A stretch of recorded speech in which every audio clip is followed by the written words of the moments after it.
আসসালামু আলাইকুম প্রিয় দর্শক, অন্য মঞ্চের আলাপ চাইতায় আপনাদের সকলকে আমন্ত্রণ জানাচ্ছি। আসসালামু আলাইকুম, আদাব। ডক্টর ইনুস সহ আরো 12 জন উপদেষ্টার এর সাথে সাথে কপাল পুড়ছে।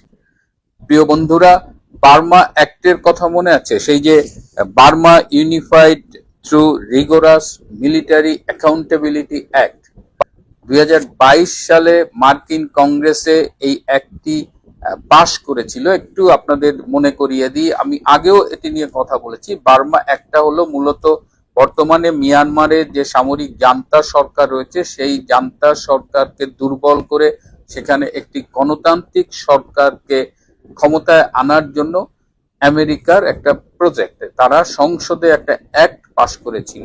এবং সেখানে এই যে আমাদের যে রোহিঙ্গারা বাংলাদেশে এসেছে, রাখাইন স্টেটে যে আনরেস্ট, সেখানে অনেক মানুষ বাস্তুচ্যুত হয়েছে, এই সব বিষয় কিন্তু এই বার্মা অ্যাক্টের মধ্যে রয়েছে। এবং বার্মা অ্যাক্ট মানে কাগজে কলমে এক কথা, আর এটা জিও পলিটিক্যালি খুব ইম্পর্টেন্ট। এই মায়ানমার বঙ্গোপসাগর এই রিজিয়নে আমেরিকা তার উপস্থিতিটা নিশ্চিত করতে চায় এবং মিয়ানমারে তারা গণতন্ত্রের নামে ঢুকতে চায়। এবং আপনারা জানেন যে আরাকান আর্মি নিয়ে কি ঘটনা বাংলাদেশে ঘটেছে।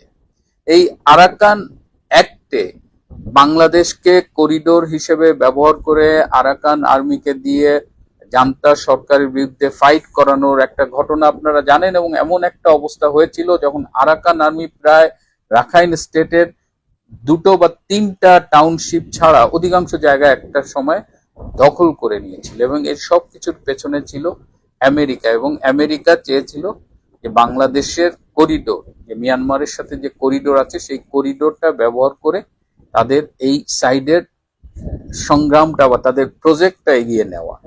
আপনাদের আরো মনে আছে যে গত বছর 13ই মার্চ জাতিসংঘের মহাসচিব অ্যান্টনিও গুতেরেস বাংলাদেশে এসেছিলেন 4 দিনের সফরে। এবং তিনি রোহিঙ্গা শিবিরেও গিয়েছিলেন এবং তিনি বলেছিলেন যে বাংলাদেশের মধ্য দিয়ে একটি মানবিক সহায়তার করিডোর তারা চেয়েছিলেন, যাতে এই রাখাইন স্টেটে তারা বিভিন্ন রকমের সহায়তা পৌঁছে দিতে পারে। কিন্তু পরবর্তীতে দেখা গেছে যে ডক্টর ইনুস যদিও কমিটমেন্ট করেছিল আমেরিকার কাছে যে তারা সেন্ট মার্টিন দেবে, করিডোর দেবে, চট্টগ্রাম বন্দর দেবে, অনেক কমিটমেন্ট, মানে যা চাও নিয়ে যাও, বাংলাদেশটা তুমি নিয়ে যাও, আমাকে ক্ষমতা দাও। তো সেই জায়গাটায় কি হয়েছে, পরবর্তীতে দেখা গেছে যে বাংলাদেশ আর্মি বলেছে নো করিডোর, করিডোর দেওয়া যাবে না। আবার বলেছে যে করিডোর দিলে সেখানে আমাদের বাংলাদেশের ইন্টারনাল সিকিউরিটি রিস্ক আছে, করিডোর দিয়ে ড্রাগ স্মাগলিং হবে, আর্মস স্মাগলিং হবে, এসব মানে নানা রকমের সমস্যার কথা বলে সেনাবাহিনী এটিতে আগ্রহ দেখায়নি। এবং আপনারা জানেন তারপরে করিডোরের মানে টেকনাফে বিশেষ করে আরাকান আর্মির অনেক অ্যাক্টিভিটিস আছে। এখানে সামরিক মহড়ার নামে আমেরিকান আর্মি এবং আমেরিকান সশস্ত্র বাহিনী, ফায়ার ব্রিগেড অনেকেই এসেছিল। এবং পেকুয়া বাজারের কথা মনে আছে, আমি বলতাম যে পেকুয়া বাজারে একটা 19 তলা হোটেল করা হয়েছিল, যে হোটেলটার মালিক ছিলেন মোস্তফা মাঝি। সেই হোটেলটা মূলত করা হয়েছিল ওই এলাকায় বিদেশিদের থাকবে, একটা লাক্সারিয়াস হোটেল যার নিচের তলায় পাব থাকবে, বার মানে পানশালা, উপরে থাকার রুম থাকবে। তো পরবর্তীতে সেই হোটেলটা কিছুদিন চালু ছিল কিন্তু এটা পুরো কমপ্লিট হয়নি। আর এই মাসখানেক আগে তো এটার মালিক মোস্তফা মাঝিকে তার বাড়িতে মৃত পাওয়া গেছে, মোস্তফা মাঝিকে হত্যা করা হয়েছে। অর্থাৎ এই যে আমরা করিডোর দেব বলে আমেরিকাকে যে আশ্বাস দিয়েছিলাম, আমাদের অন্তর্বর্তীকালীন সরকারের এই সর্দার ইনুস, সে এমন একটা লেজে গবরে পাকিয়ে ফেলেছিল যে আমেরিকা ছেড়ে দেমা কে দেওয়াছে। সুতরাং আমেরিকা আলটিমেটলি তার বার্মা অ্যাক্ট এটাকে বাস্তবায়ন করার জন্য এই গত সপ্তাহে যে $121 মিলিয়ন ফান্ডটা দিয়েছে, এই ফান্ডটা মিয়ানমারের জন্য অ্যালোকেটেড, বাট এই ফান্ডটা মিয়ানমারের বর্তমান যে সামরিক সরকার আছে, জান্তা সরকার, তাকে কিন্তু এই টাকাটা দেওয়া হবে না। এই টাকাটা যাবে সীমান্তবর্তী 2টি দেশ ভারত এবং থাইল্যান্ডের কাছে এবং বাংলাদেশ বাদ। এবং ভারত এবং থাইল্যান্ড কি করবে, এই টাকাটা নিয়ে তারা মূলত মিয়ানমারের যে সিভিল সোসাইটি আছে তাদের হেল্প করবে। তারা মিয়ানমারের ভেতরের গণতান্ত্রিক পরিবেশ, মানবাধিকার এগুলো নিয়ে কথা বলবে। মিয়ানমারের ভেতরে জান্তা সরকারকে দুর্বল করাটা কিন্তু এই বার্মা অ্যাক্টের অন্যতম উদ্দেশ্য। সুতরাং মিয়ানমারের জান্তা সরকার বিরোধী যে গণতান্ত্রিক শক্তিগুলো আছে তাদের সহায়তা প্রদান করবে এই $121 মিলিয়ন অধীনে যে প্রজেক্টস গুলো হবে, এবং সেখানে ভারত এবং থাইল্যান্ড কাজ করবে। এছাড়া রোহিঙ্গাদের সহায়তার কিছু বিষয় আছে। এই রাখাইন স্টেটে যে গণহত্যা হয়েছিল, সেই গণহত্যার সব আপনারা জানেন যে আন্তর্জাতিক আদালতে সেটি নিয়ে মামলা চলছে। গণহত্যার সপক্ষে বিভিন্ন তথ্য প্রমাণ সংগ্রহের একটা ব্যাপার আছে, সেটিও এই প্রজেক্টের আন্ডারেই হবে। সো মানে এখন দেখা যাচ্ছে যে আমেরিকা বাংলাদেশকে বাদ দিছে, এবং কেন ইন্ডিয়া, কেন থাইল্যান্ড? ইন্ডিয়া আপনারা জানেন যে আমেরিকার সাথে যে রিসেন্ট ডিফেন্স ডিলটা হয়েছে, ডিফেন্স ট্রিটিটা হয়েছে 10 বছরে, সেখানে কিন্তু ইন্দো প্যাসিফিক রিজিয়নের সিকিউরিটিতে ইন্ডিয়া এবং আমেরিকা পার্টনার। আর থাইল্যান্ডের সাথে আমেরিকা অনেকদিন ধরে এই সিকিউরিটি পার্টনার, তাদের সাথে অনেক রকমের লেনদেন আছে। তো বাংলাদেশের করিডোর দিলে যে ঝুঁকি, সেই ঝুঁকি তো থাইল্যান্ড এবং ভারতের সাথেও আছে, কারণ ভারত তো মিয়ানমারের সাথে বর্ডার শেয়ার করে, থাইল্যান্ডও করে, কিন্তু তারপরেও ভারত এবং থাইল্যান্ড এই ডিসিশনটা নিয়েছে, এই প্রজেক্ট, এই ফান্ড তাদের কাছে গেছে, এর কারণ হলো তারা রাজনৈতিকভাবে সিদ্ধান্তটা নিয়েছে, ঝুঁকি ম্যানেজ করার একটা পলিটিক্যাল ডিসিশন তারা নিয়েছে, যেটা বাংলাদেশ নিতে পারেনি। এবং বাংলাদেশ নিতে না পারার কারণে এই যে $121 মিলিয়ন বা 1512 কোটি টাকার একটা ভাগ থেকেই যে শুধু বাংলাদেশ বঞ্চিত হলো তা নয়, এটি কেবল অর্থ নয়, বরং এটি হলো ইউনূস সরকারের উপর থেকে আমেরিকান আস্থা যে উঠে গেছে তার একটা ইন্ডিকেশন। এবং এর ফলে যেটা হবে যে এই এলাকায় যে হিউম্যানিটেরিয়ান গ্রাউন্ডে বাংলাদেশ একটা নেতৃত্বের অবস্থানে ছিল, সেই জায়গাটা আর থাকবে না। রোহিঙ্গাদের প্রত্যাবর্তন, রোহিঙ্গাদের কাছে আসা বিদেশি সহায়তা, সবকিছু আগের মতো আর হবে না, এগুলো কমে যাবে। এবং রোহিঙ্গাদের ডক্টর ইউনূস বলেছিল এই যে রোজা আসতেছে, এই রোজার ঈদটা রোহিঙ্গাদের মিয়ানমারে করার কথা, তো সেইটা সুদূর পরাহত হয়ে যাবে। তো আমেরিকা এই যে ইউনূস যে ব্যর্থ হয়েছে, এর জন্য আমেরিকা ভীষণ দিলা। আমেরিকা ডক্টর ইউনূস সহ 12 জন উপদেষ্টার উপরে ক্ষুব্ধ এবং বলেছে যে তোমাদের দ্বারা কোনো কাজ হবে না, you wasted our money, time and resources. এদিকে ডক্টর ইউনূস যদি নির্বাচন হয়, যদি ক্ষমতা ছেড়ে আসলেই যায়, তার একটা আশঙ্কা রয়েছে যে তিনি চলে গেলে গ্রামীণ ব্যাংকে যে সারা দেশে ছড়ানো ছেটানো প্রায় 2500 গ্রামীণ ব্যাংকের যে ব্রাঞ্চেস আছে, সেগুলো কি হবে, এগুলোর ভবিষ্যৎ নিয়ে তিনি খুবই উদ্বিগ্ন। এবং তিনি এটি বলেছিলেন আমেরিকাকে যে তিনি চলে গেলেও গ্রামীণের ভবিষ্যৎ কি হবে। তো আমেরিকা কি বলেছে তার আগে আমি একটা ছোট্ট অতীতের কথা মনে করিয়ে দিই, যে খন্দকার মুস্তাকের কথা আপনাদের অনেকেরই মনে আছে, বঙ্গবন্ধুর খুনি। সেই খন্দকার মুস্তাক সে যখন জনসভা করতে গিয়েছিল ক্ষমতা হারিয়ে, তখন কিন্তু তার জনসভা আক্রান্ত হয়েছিল, তার জনসভায় বোমাবাজি হয়েছিল, সাপ ছেড়ে দেওয়া হয়েছিল। তখন সে খুব মাইন্ড করে, খুব কষ্ট দুঃখ নিয়ে আমেরিকান এম্বাসিতে গিয়ে বলেছিল যে আমি যে একটু পলিটিক্স করি, আমি তো তোমাদের জন্যই রাজনীতি করলাম, তোমরা আমার একটু সিকিউরিটিটা ইনশিওর করো। তো আমেরিকা বলেছিল যে তুমি রাজনীতি করবা, তোমার সিকিউরিটির দায়িত্ব তোমার নিজের।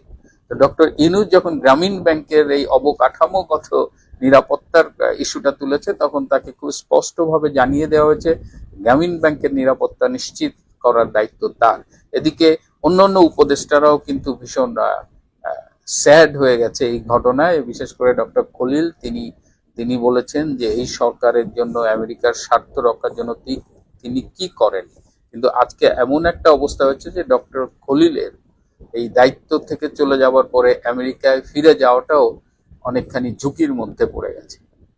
তো প্রিয় বন্ধুরা, এটা যে কেবল একটা $121 মিলিয়ন প্রজেক্ট তা না, এটা আবার জিও পলিটিক্যালিও খুব ইম্পর্টেন্ট একটা ইস্যু। এবং সেখানে ইন্ডিয়ার এবং থাইল্যান্ডের যে গুরুত্ব, সেই গুরুত্বের পাশাপাশি Bangladesh is now no wire.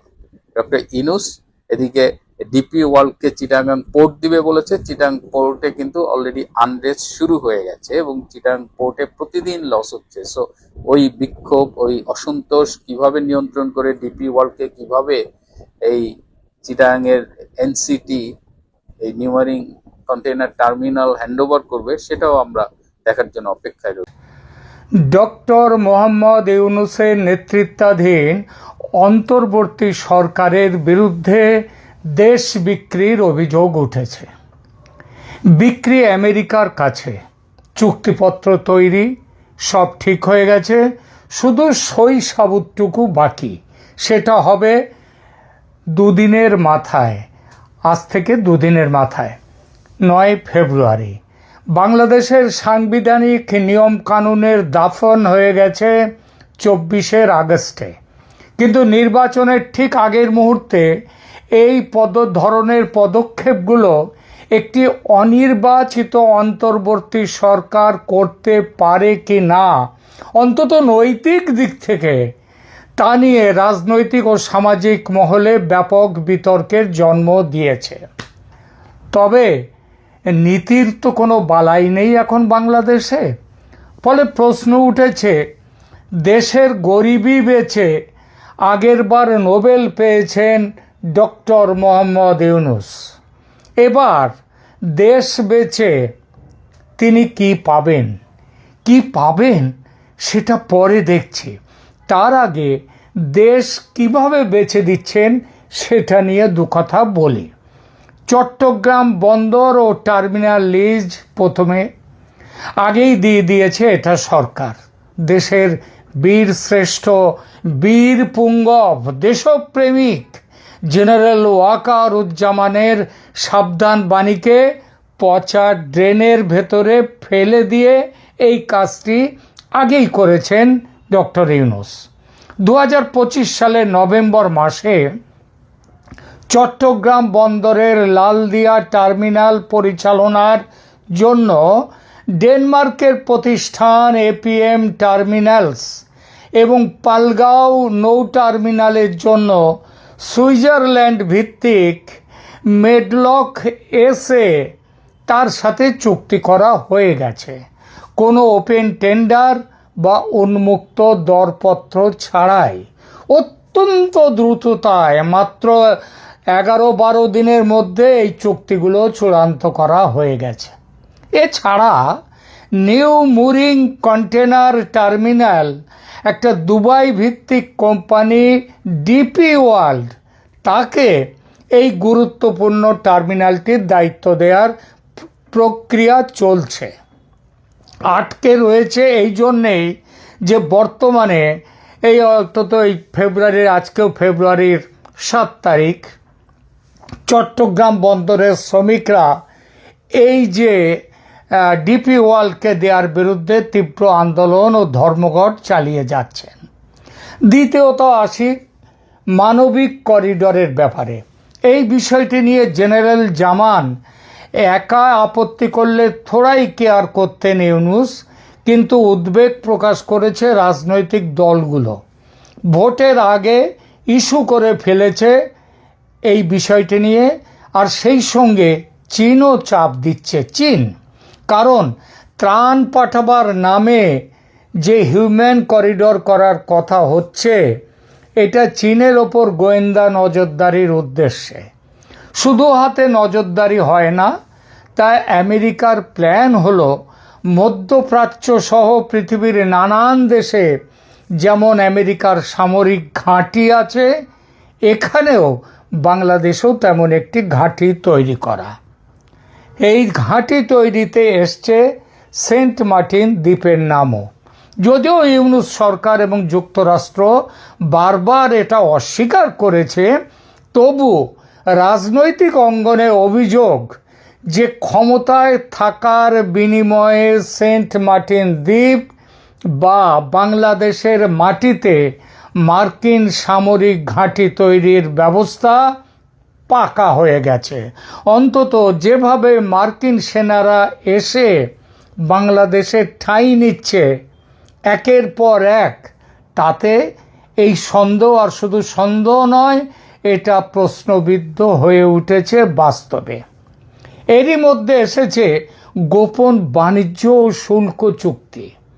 আগামী 9 ফেব্রুয়ারি 2026-এ, মানে আজ থেকে দুদিনের মাথায়, যুক্তরাষ্ট্রের সাথে যে বাণিজ্য চুক্তিটি হওয়ার কথা, তা নিয়ে দেশ বিক্রির অভিযোগ জোরালো। 12ই ফেব্রুয়ারি নির্বাচনের মাত্র 3 দিন আগে এই চুক্তি করার সিদ্ধান্তকে রাজনৈতিক মহল স্বাভাবিকভাবেই সন্দেহের চোখে দেখছে।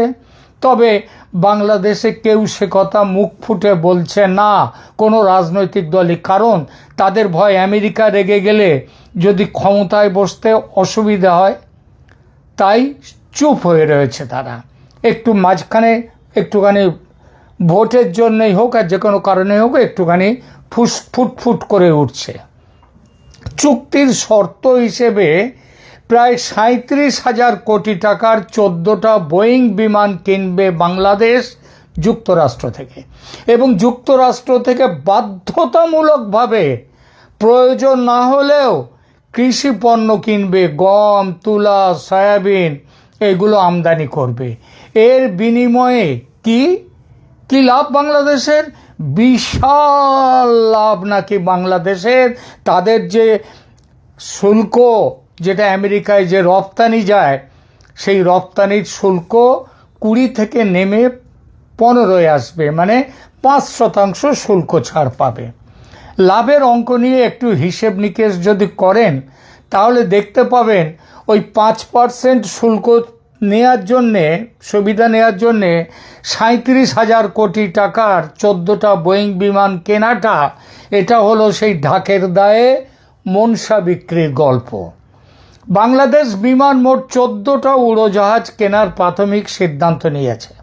এর মধ্যে রয়েছে 8টি বোয়িং বিমান, 787-10 ড্রিমলাইনার, 2টো বোয়িং 787-9 এবং 4টি বোয়িং 737-8। এই মানে 8, 9, 10, এই এখানে 14টা বিমান। এই বিমানগুলো কিনতে আগেই বলেছি প্রায় 37,000 কোটি টাকা, মানে $3.7 বিলিয়ন ব্যয় হবে, এবং সেটা বাংলাদেশের যে ফরেন রিজার্ভ থেকে এই টাকাটা আমেরিকাকে দিয়ে দিতে হবে। বিমান কেনার যে খুব একটা দরকার আছে বাংলাদেশের তা আদৌ নয়, দরকারটা আসলে যুক্তরাষ্ট্রের। কেন দরকার? কারণ বাংলাদেশের সঙ্গে তাদের বিশাল বাণিজ্য ঘাটতি আছে, যত টাকার প্রায় 39-40 বিলিয়ন ডলারের মতো রেডিমেড পোশাক যায় বাংলাদেশে। সেইটা বাঁচাবার জন্যে তার ফলে আর বাংলাদেশে আমেরিকা থেকে মালপত্র এত আসে না, কারণ অস্ত্রশস্ত্র বাংলাদেশ কেনে বেশিরভাগ চীন থেকে। সুতরাং চীন থেকে ভবিষ্যতে যেমন অস্ত্র কিনতে পারবে না, তেমনি বিমানটা পুরনো যত এই যে ঘাটতি আছে, বাণিজ্য ঘাটতি, এটাকে বলে ট্রেড ডেফিসিট, সেইটা মিটিয়ে নেওয়ার জন্যে, পূরণ করে নেওয়ার জন্যে এই বিমানগুলো কিনতে হবে। এই জন্যে বিমানের সঙ্গে কৃষিপণ্যও কিনতে বাধ্য বাংলাদেশে। বাংলাদেশের এত বোয়িং বিমান দরকার, সেটা কিন্তু বাংলাদেশ এয়ারলাইন্সের এমডি কাম সিইও শফিকুর রহমানও জানতেন না। তিনি আপত্তি তোলেন যে বাংলাদেশ, আমাদের এটা কি দরকার। বাংলাদেশ, দেখুন, বাংলাদেশ বিমান বর্তমানে 19টা উড়োজাহাজ চালায়। এই এত বছর ধরে বাংলাদেশ বিমান আছে, তার মোট প্লেনের সংখ্যা, উড়োজাহাজের সংখ্যা 19টা। হঠাৎ করে 14টা নতুন বিমান যদি কেনা হয় এবং সেটা এর সাথে যুক্ত হলে সেগুলো রক্ষণাবেক্ষণ, অতিরিক্ত পাইলট, ক্রু, এবং এই বিমানগুলো লাগবে কোথায়? গন্তব্য বৃদ্ধির যে প্রয়োজন হবে তার সক্ষমতা বিমানের আছে কিনা, দরকার কিনা আদৌ, এইটা নিয়ে বিশেষজ্ঞরা সন্দেহান। এই যে বলে না অনেকে, সেই ঘোড়ার আগে চাবুক কেনা, তো এটাও হয়ে গেছে ঠিক। আমার দরকার নেই, কোথায় চালাবো বিমান তারও ঠিক নেই, বিমান কেনা হচ্ছে। অনেক অর্থনীতিবিদের মতে এটি বিমানের জন্য একটি হোয়াইট এলিফ্যান্ট বা শ্বেত হস্তি হয়ে দাঁড়াতে পারে। এমডি শফিকুর রহমান, ওই যে বিমানের, বাংলাদেশ বিমানের এমডি, তিনি এর বিরোধিতা করেন। তার ফলে তাকে তো চাকরি খোয়াতেই হলো, সঙ্গে উপরি হিসাবে জেলে যেতে হয়েছে স্ত্রীকে নিয়ে। গত 2রা ফেব্রুয়ারি 2026 এই কয়েকদিন আগে তাকে এবং তার স্ত্রীকে ঢাকার উত্তরা থেকে গ্রেপ্তার করা হয়। তাদের বিরুদ্ধে অভিযোগ, যেটা পুলিশ জানাচ্ছে, যে শফিকুর রহমান ও তার স্ত্রী তাদের বাসায় থাকা 11 বছর বয়সের একটি শিশু গৃহকর্মীকে নাকি ভীষণ নির্যাতন করেছেন এবং সেই নির্যাতনের ফলে বাচ্চাটাকে হাসপাতালে ভর্তি হতে হয়নি, তারকে এমন কিছু করতে হয়নি, কিন্তু তার বাবা এসে মামলা করেছেন যে আমার মেয়েকে এরকম এত অত্যাচার করেছে, এবং সাথে সাথেই পুলিশ গিয়ে শফিকুর রহমান এমডি বাংলাদেশ বিমানের তাকে এবং তার স্ত্রীকে গ্রেপ্তার করে নিয়ে এসে ঢুকিয়ে দিয়েছে গারদে। বাংলাদেশে এখন আইনটা কি জানেন? বাংলাদেশে এখন ঘাস ফড়িং মারলে কিংবা ছুঁচো মারলে যাবজ্জীবন, আর মানুষ মারলে সসম্মানে মুক্তি, গলায় মালা পরিয়ে। সৌজন্যে কার? নোবেল শান্তি পুরস্কারে ভূষিত প্রফেসর ডক্টর মোহাম্মদ ইউনুস। এই বোয়িং চুক্তিটির আর এক বড় কারিগর হচ্ছেন শেখ বসিরউদ্দিন। তাকেও দুহাত তুলে সাধুবাদ দিতে হয়। জনাব শেখ বসিরউদ্দিন মোহাম্মদ ইউনুসের সুযোগ্য সাথী। তিনি শুধু ওই বিমান পরিবহনের বিভাগের উপদেষ্টা নন, তিনি এয়ারলাইন্সের এখন সর্বময় কর্তাও। আর সর্বময় কর্তা, আগে তো চেয়ারম্যান ছিলেন, এখন আবার তিনি ওই যে শফিকুর রহমান আগের এমডিকে তাকে বরখাস্ত হয়ে গেছেন, যেদিন গ্রেপ্তার তার পরদিন বরখাস্ত 3 তারিখে, এবং তার জায়গায় তিনি আর একজনকে বসিয়েছেন এখন এমডি পদে, তার আর একজন শুভানুধ্যায়ীকে। যাই হোক, এখন ফলে তিনি শুধু বিভাগীয়, এই যে বসিরউদ্দিন, শেখ বসিরউদ্দিন, তিনি এখন বিভাগীয় উপদেষ্টা শুধু নন, তিনি এয়ারলাইন্সের সর্বময় কর্তা। এখন 9 ফেব্রুয়ারিতে তিনি ঢাকায় বসে ওই বোয়িং কেনার জন্যে চুক্তি সই করবেন অনলাইনে। কার সাথে? ওয়াশিংটনের সঙ্গে চুক্তি সই করবেন। জয় হো শেখ বসিরউদ্দিন এবং মোহাম্মদ ইউনুস, জয় হো। সরকারের পক্ষ থেকে বলা হচ্ছে এই চুক্তিগুলো দেশের ভেঙে চুরমার হয়ে যাওয়া অর্থনীতিকে শক্তিশালী করবে। আর চুক্তির যে শর্তগুলো, সেগুলো নন ডিসক্লোজার এগ্রিমেন্ট করে গোপন রাখা হচ্ছে।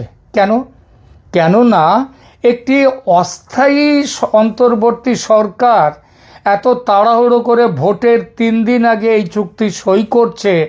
চুক্তির সব কিছু যদি বাইরে বেরিয়ে আসে, তাহলে রাজনৈতিক দলগুলো প্রশ্নের মুখোমুখি হবে, আর তারও প্রশ্নের মুখোমুখি হবে। তো ভবিষ্যতে যারা ভোটে জিতে আসবে তারা কি করবে না করবে ভবিষ্যতের হাতে না রেখে ইউনুস সাহেব নিজেই সই করে দিচ্ছেন। এর কারণ এটাই যে দেশ বিক্রির এত তাড়াহুড়ো করে সইটা এই জন্যই করা হচ্ছে, দেশ বিক্রির বায়নানামা যেটাকে বলে, সেই বায়নানামা হয়ে গিয়েছিল আগেই, গত বছর 2025-এর জুন মাসে। এখন বিক্রির দলিলে সইয়ের পালা। বাংলাদেশের ব্যবসায়িক সংগঠন বিজিএমইএ বা ডিসিসিআই এরা উদ্বেগ প্রকাশ করেছে যে চুক্তির শর্তগুলোর বিষয়ে তারা কিচ্ছু জানে না, তারা পুরো অন্ধকারে। এটা কি হলো? সরকার তাদের জানায়নি কিছু, কিন্তু এটা বলছে বটে। তাহলে এই প্রশ্নটা কিন্তু মুখ ফুটে করতে পারছেন না। আমার অবাক লাগছে এদের সাহস দেখে। কেন তাদের জানাতে হবে চুক্তিতে কি আছে না আছে? তারা কি জানে না যে মহান নেতা ইউনুস বাংলাদেশের সম্রাট, ঈশ্বর তাকে পাঠিয়েছেন বাংলাদেশকে কোথায়? স্বর্গে তুলতে।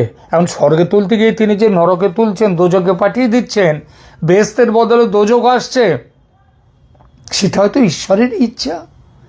এসব আলফাল লোকজনের সঙ্গে তিনি কেন জবাবদিহি করতে যাবেন? আচ্ছা, তবু আমরা একটুখানি আলোচনাটা করি। বর্তমানে বাংলাদেশি পণ্যের ওপর যুক্তরাষ্ট্রে প্রায় 20% শুল্ক ধার্য। এই চুক্তিতে সেটা কমিয়ে 15% হবে।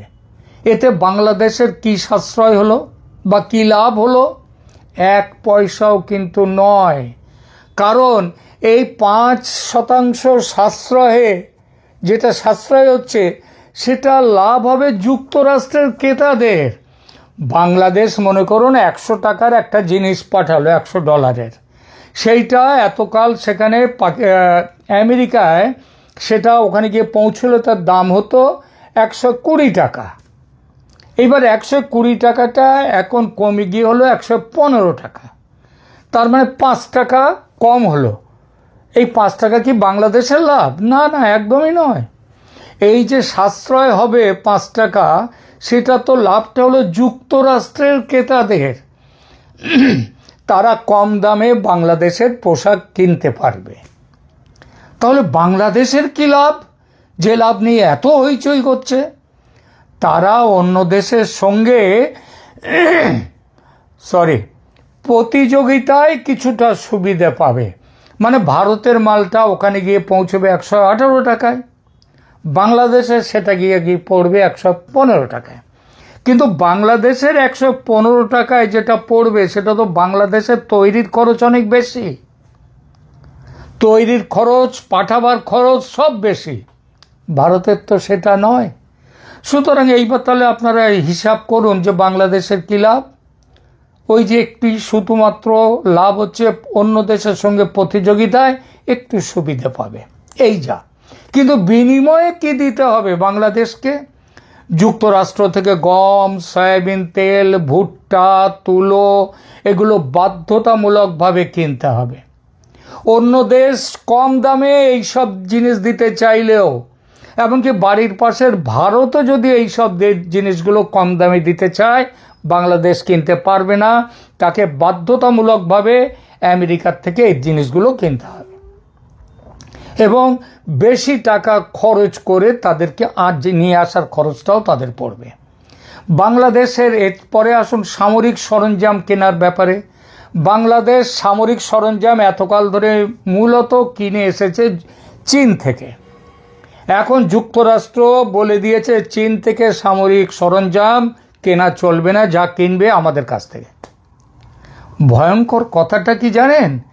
মার্কিন পণ্য যে বাংলাদেশে আসবার পর বাংলাদেশ যেগুলো আমদানি করবে, সেখানে সেই জিনিসগুলোকে অতিরিক্ত পরিদর্শন ছাড়াই, চেকিং ছাড়াই সরাসরি প্রবেশের সুযোগ দিতে হবে বাংলাদেশে।